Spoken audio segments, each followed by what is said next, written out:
जी hello दोस्तों, मैं हूं कमर चीमा और दोस्तों जैसा कि आप देख रहे हैं मेरे साथ मौजूद हैं साजिद ताड़ साहब। ताड़ साहब, सबसे पहले तो आपके वक्त का बहुत शुक्रिया सर। माय प्लेजर चीमा साहब, थैंक यू सो मच। ताड़ साहब, सबसे पहले तो अफसोस का इजहार करना है कि आज पाकिस्तान और भारत का मैच था, तो वो बड़ा बुरी तरह मैच हार रहे हैं।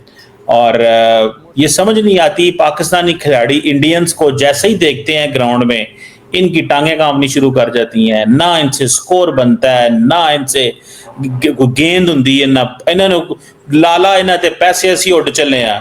वो अभी हमारे ग्राउंड में लड़के बात कर रहे थे, वो यार हमें राफेल गिराने आते हैं, हमें मैच खेलने नहीं आते। सो पॉइंट ये है ताड़ साहब, ये तो मतलब निरी बेइज्जती है। ताड़ साहब क्रिकेट बंद ही ना करा दी है, मतलब ये निरा जिथे जाने ने बेइज्जत होना है। उधर इंडिया में भी ताड़ साहब लड़ाई चल रही है, वो कह रहे हैं हमने पाकिस्तान के साथ क्रिकेट ही नहीं खेलना, उधर लड़ाई चल रही है। और ये इतनी बुरी परफॉर्मेंस है इनकी कि ये कह रहे हैं कि ये वो साबित करते हैं कि वो सच बोल रहे हैं कि नहीं खेलना चाहिए। वो कह रहे हैं हमने मैच जीत के तो ऑपरेशन सिंदूर वालों को डेडिकेट करना है उनको। ताड़ साहब क्या कर रहे हैं टीम, इस पे जरा कुछ करें ना, इनको बताएं। चीमा साहब, मेरे ख्याल में ये मैच नहीं होना चाहिए था, और ये भारत के इसरार पे नहीं होना चाहिए था, पाकिस्तान के इसरार पे होना चाहिए था। ये जो बच्चे वहां क्रिकेट खेल रहे हैं, क्या इनको ऑपरेशन सिंदूर के स्पेलिंग नहीं आते इनको? कि ऑपरेशन सिंदूर जारी है और तुम खेल रहे हो? लेकिन दूसरी साइड पे रुपयों की, डॉलरों की भी जरूरत थी, इनको नहीं, दूसरी साइड वालों को। वहां पे कारोबार भी है ना चीमा साहब। ये सबसे ज्यादा पैसा तो किसने बनाना है? जो आप देखें ना, इसमें से इस मैच के बेनिफिशियरी कौन है? वो भारत है, पाकिस्तान नहीं है। लेकिन इनको चाहिए था मैच ना खेलने। लेकिन मैंने कई दफा रिक्वेस्ट की है कि खुदा ना सिर्फ क्रिकेट बल्कि सारी स्पोर्ट्स बंद कर दें। अगर आप किसी चीज की तैयारी में नहीं है और फिर वहां पे इन बच्चों को बाहर ला के कौम के लिए एक कौमी निदामत जो है उसको करने की क्या जरूरत है? आप पहले अपनी इकॉनमी ठीक करें, आप दूसरी चीजों पर तवज्जो दें, इसकी क्या जरूरत थी? भारत के अंदर अब देखा जाए तो मैंने जिस तरह कहा, आपने बिल्कुल सही फरमाया है कि वहां पे इस गेम पे, बल्कि जिस दिन शेक हैंड किया गया था तो तूफान उठा था। उन्होंने अपने भारत के कप्तान को ही कह दिया था ये देशद्रोही है, गद्दार है ये।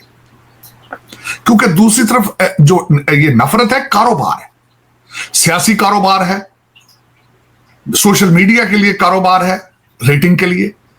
और जो सहाफत में उसको नहीं कहता, एंटरटेनमेंट वो जो करते हैं, उनके गले फाड़ फाड़ के जो उनके एंकर चंद टीवी पर आकर टकरे मारते हैं, उनके लिए भी कारोबार है। नफरत का कारोबार है चीमा साहब वहां पे। तो ये पाकिस्तानी बच्चों को और पाकिस्तान को भी समझना चाहिए कि इनके साथ, अगर वो आपके साथ शेक हैंड नहीं करना चाहते तो तुसी फुफड़ बने हैं उन्होंने, leave him alone, you move on to your own business. आपको ये गेम उनके साथ खेलने की, इतने डॉलर और इतनी मोहब्बत उनको देने की क्या जरूरत थी? वो तो कारोबार कर रहे हैं आपसे। देखे ना, अगर देखा जाए, अमित शाह साहब का बच्चा है, वो बेनिफिशियरी है। अमित शाह साहब बेनिफिशियरी है इसके। एक तरफ में ऑपरेशन सिंदूर है, एक तरफ आपकी हालतें, आप जंग में हैं, आप नफरत इतनी मुसलमानों से और पाकिस्तान से करते हैं। शेक हैंड आपका कप्तान करे तो आप आसमान सर पे उठा लेते हैं, तो फिर गेम की क्या जरूरत थी? You have lost the sense. आपको स्पोर्ट्समैनशिप का अंदाजा नहीं है चीमा साहब, इनको नहीं पता। बल्कि मैं कल परसों चीजों को देख रहा था, टीम जब एंटर होती है मैदान के अंदर, वो एक दूसरे के साथ शेक हैंड करते हैं, जाती दफा भी करते हैं, चाहे हारे या जीते। शेक हैंड करना भी गुनाह है। इतनी नफरत, इतनी नफरत। लेकिन अब वो नफरत गले पड़ रही है चीमा साहब। इस नफरत का जवाब कभी भी, जब एक बुरा काम करेंगे उसका रिजल्ट अच्छा कैसे आ सकता है? एक हिंदू मुल्क के अंदर इनके कैमरामैन और जर्नलिस्ट गए, अगलों ने वहां से धक्के मार मार के निकाला, वो क्या निकलो यहां से तुम। आपने देख लिया, मीडिया पे आ चुका है। वो हिंदू कौम है नेपाल, वो मुसलमान थोड़ी है। उनके तो मोल कोई रिश्तेदार नहीं है, उनका क्या तल्लक है? वो तो खुद मूर्ति पूजा करते हैं, वो भी आपको देख के खुश नहीं है, क्योंकि नफरत का कारोबार है। और इनके लिए अब ज्यादती हो रही है चीमा साहब। दर हकीकत ये नफरत जो है, और मैं पहले कहता था कि हमारी तरफ भी नफरत है, और नफरत इतनी करनी अच्छी नहीं है चीमा साहब। लेकिन अब वो क्या करें, कारोबार है, उस पर वो बड़ी इन्वेस्टमेंट की गई है पिछले 15 साल, और वो देखें। लेकिन ये मैच जो है, ये मैच नहीं होना चाहिए था। इस मैच को अगर एक पार्टी कहती थी कि हमने शेक हैंड भी नहीं करना, दूसरी पार्टी को भी चाहिए था कि हमारी तरफ से भी माजरत है। लेकिन चले, ये ट्रैप में आए हैं, उनके कारोबार का हिस्सा बने हैं। लेकिन इनको भी चाहिए था, मेरी रिक्वेस्ट है, मैंने बड़ी दफा रिक्वेस्ट की कि कौम का पैसा बचाएं। इन बच्चों के ये जो चंद बच्चे आपने रखे सिफारशी, ये स्पोर्ट्समैन नहीं है, सिफारशी है। मैंने आपको कहा था, मैंने खुद अपनी आंखों से यहाँ पे न्यू जर्सी के एक मैदान के अंदर 300 पाउंड का बच्चा खिलाड़ी देखा था, जिसको खुद नहीं पता था कि वो क्या कर रहा है। उसने कहा अब्बू जी के दोस्त हैं, उन्होंने मुझे रख लिया टीम में। तो इस तरह के बच्चों पे कौम का टिकट जाया ना करें आप। रेसलिंग के बच्चों से क्रिकेट ना खिलवाया करें।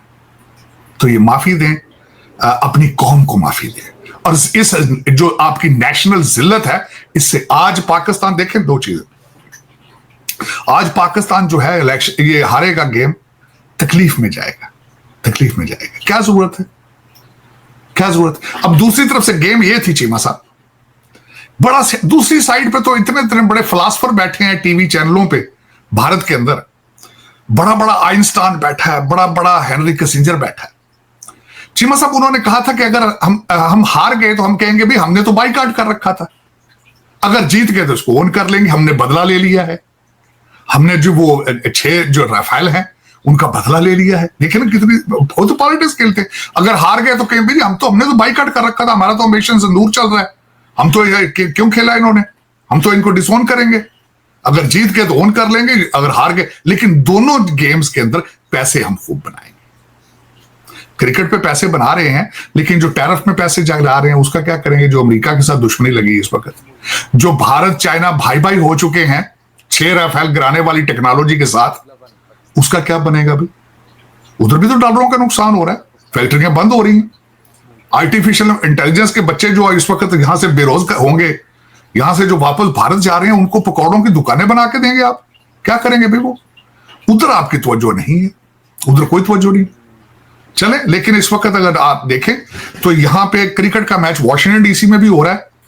यूरोपियन यूनियन को भी कह दिया है डोनाल्ड ट्रंप साहब ने, बल्कि नेटो को कह दिया है कि आप टैरिफ लगाएं, रशिया से तेल लेना बंद करें।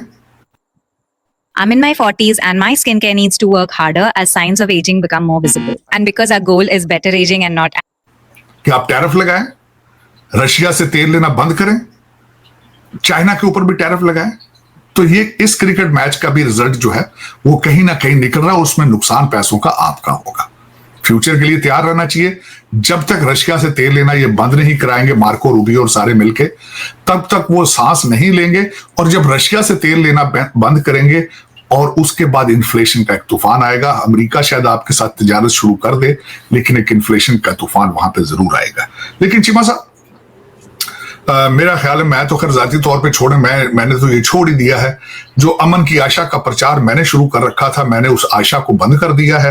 मैंने रियलाइज कर लिया है 10 मई को कि I am a Pakistani regardless what happens happened, and if they want to see the murder and blood of us, we should not talk to them at all. मैं उनको खून और मारने की बात तो नहीं करूंगा, लेकिन मैक्सिमम मैं ये कर सकता हूं कि उनसे माफी मांग लूं कि पाजान, यू आर विश्व गुरु बट नॉट माई विश्व गुरु, you welcome to the world. Preach करें उनको मैं, लेकिन I won't be able to आपको दोबारा अमन की और पीस का मशवरा मैं नहीं दूंगा, क्योंकि you have gone far beyond in hatred। आप दुनिया से बाइकाट कर रहे हैं। आप कहते हैं जी आप बहुत आगे हैं, आप रशिया करना चाहिए, आपको जरूरत नहीं है, आपको अमेरिका की कोई जरूरत नहीं है, आपको चाइना की कोई जरूरत नहीं है, नेपाल, बर्मा, बांग्लादेश, किसी की जरूरत नहीं है। तो ठीक है, एंजॉय योरसेल्फ। लेकिन तार साहब, आज मौका नहीं था कि आज पाकिस्तान अगर जंग में जीता था तो मैदान में भी जीता, तो हमें अपनी भी हमारी फेरनी चाहिए ना, अपनी मर्जी थले भी टांग फेरनी चाहिए। चीमा साहब, मोहसिन नकवी साहब को पता नहीं कि किस तरह की लंगड़ी लूली टीम ये लेके साथ जा रहे हैं,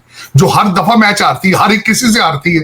तो इस मैच की क्या जरूरत। मैच क्या होता है, जो टीमें एक दूसरे के कुछ ना कुछ बराबर सिमिलैरिटीज हो, उनके साथ मैच होता है। चीमा साहब, आप मुझे ये बकरी और ऊंट का कभी मैच देखा आपने? आपने कभी देखा है कि आप घोड़े का हाथी के साथ मैच करा दें आप?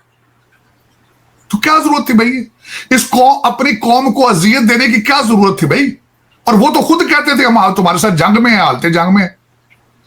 आपके पास तो पहले ही जवाब मौजूद था भाई, हम तो ऑपरेशन सिंदूर के दरमियान हम नहीं खेल सकते, हम तो जंग में we are in a state of war.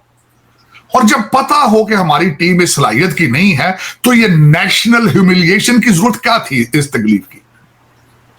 आपको इस वक्त जरूरत थी बेइज्जती कराने की? मेरा ये क्वेश्चन है।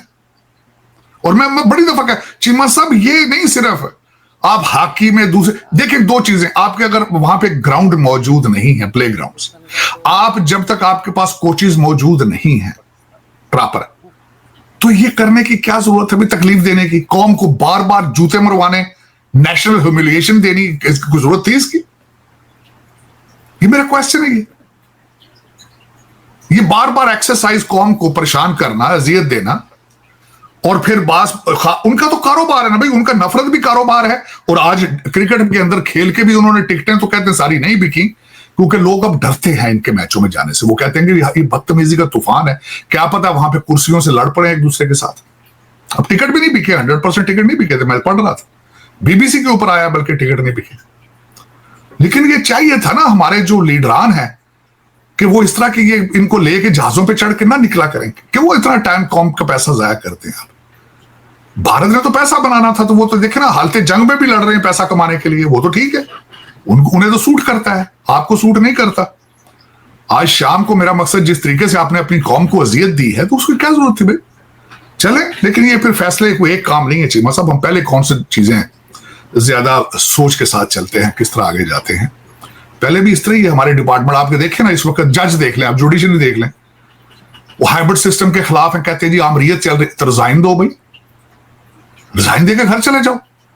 झंडे वाली गाड़ियां एंजॉय करते हो, पैहे सारे वो एंजॉय करते हो, लेकिन कि हाइब्रिड सिस्टम है, आमरीयत है, हाय कहते मुर्शिद साहब को आज बीट जूस नहीं दिया, उनकी मसाज आज नहीं हुई, चले जजों को चले जाके देख कर आते हैं, अडियाला जेल जाते हैं, और इलेक्शन लड़ रहे हो रिजाइन करके, यार पीटीआई ज्वाइन करो, अडियाला जेल के सामने रोजाना जलसा करो, पर ये कुर्सियां छोड़ो, ये झंडे वाली गाड़ियां छोड़ो, ये क्या कौम को तुमने टोपी ड्रामा बनाया?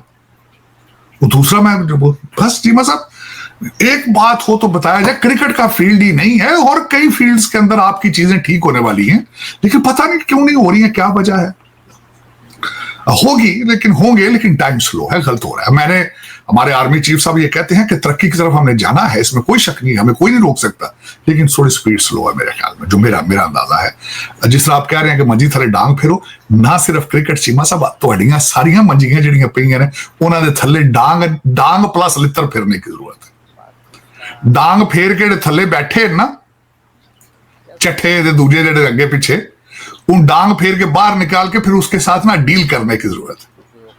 मैंने आज एक ट्वीट की है चीमा साहब, मैंने कहा है कि मेरे डियर मुर्शिद पाक भाईजान, आप प्लीज सीएम को अकेला ना भेजें अफगानिस्तान, आपने जो तोहफे में टीटीपी यहां मंगा के उनको रिहेबिलिटेशन कर रहे थे, उनको भी साथ भेजें, और चंद यूट्यूबर जो 5th जनरेशन गेम कर रहे हैं उनको भी अफगानिस्तान भेजें, और उनको कहें वहीं रहें, वो अपने जो है पख्तून भाई तालिबान उनके साथ ही रहें, हम कैसे ऐसी मोहब्बत से हम बाज आए।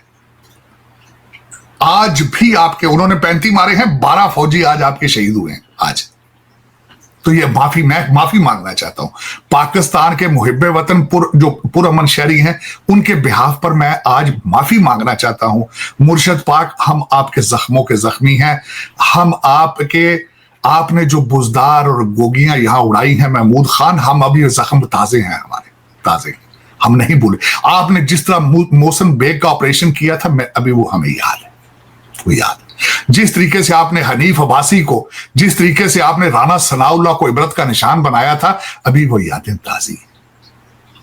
अभी आज मेजर अदनान की मां जो है, उसने कहा 10 बच्चे हों मैं 10 के 10 दूंगी। तरस फरमाए हमारे ऊपर, तरस करें।